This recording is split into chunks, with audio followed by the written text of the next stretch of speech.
গীতায় লেখা আছে, যদি কেউ তোমাকে খারাপ কিছু বলে থাকে তো কষ্ট পেও না, কারণ লোকে সেই গাছেই পাথর ছোড়ে যে গাছ মিষ্টি ফল উৎপন্ন করে।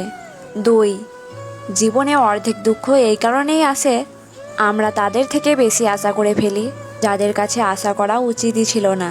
3, শ্রীকৃষ্ণ বলেন যে মানুষকে তার মনকে বারবার এটা বোঝানো উচিত যে ঈশ্বর ছাড়া তার এই পৃথিবীতে আপন বলতে আর কেউ নেই। 4, যা হয়েছে ভালোই হয়েছে, যা হবে তাও ভালোই হবে। 5, অহংকার থাকলে অনুশাসন, বংশ ও বৈভব এই 3টিই নষ্ট হয়ে যায়। 6, জীবনে আপনি যতই কঠিন পরিস্থিতির মধ্যে দিয়ে যান না কেন, নিজের পরিবারের সঙ্গ কখনোই ত্যাগ করবেন না। 7, জীবনে সব কিছু শেষ হয়ে যাওয়া বলে কিছু হয় না, সব শেষ হওয়ার সঙ্গে সর্বদা একটা নতুন শুরুর ইঙ্গিত থাকে।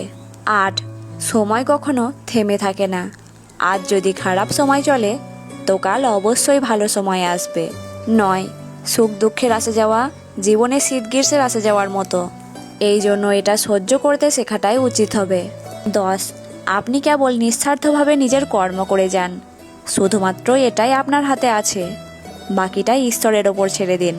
11, মৃত্যুর ভয় কখনো করবেন না, কারণ আত্মা অমর। 12, এই সংসারে কোনো কিছুই স্থায়ী নয়। 13, যে রাস্তায় ঈশ্বর আপনার জন্য খুলেছে সেটা কেউ কখনো বন্ধ করতে পারবে না।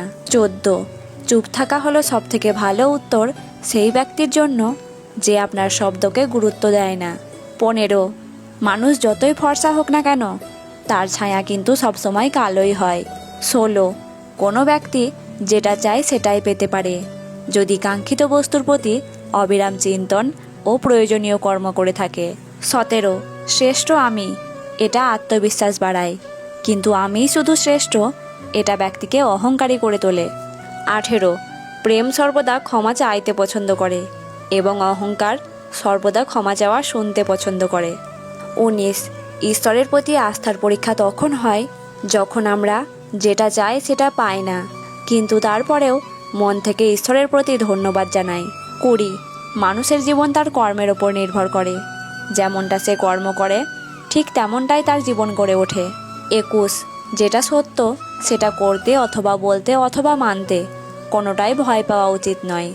লোক সর্বদাই সত্য বলতে ভয় পায়, কিন্তু মনে রাখবেন সত্যকে কখনো লুকানো যায় না, আর না তো কখনো সেটা মুছে ফেলা যায়। আপনি যতই চেষ্টা করুন একদিন না একদিন সেটা প্রকাশ্যে আসবেই।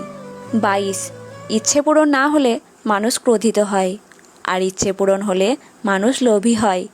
তাই জীবনে যে কোনো পরিস্থিতিতে ধৈর্য হারাবেন না। আপনি যদি ভগবান শ্রীকৃষ্ণের পরম ভক্ত হয়ে থাকেন তাহলে কমেন্টে একবার লিখুন রাধে রাধে। জয় শ্রীকৃষ্ণ।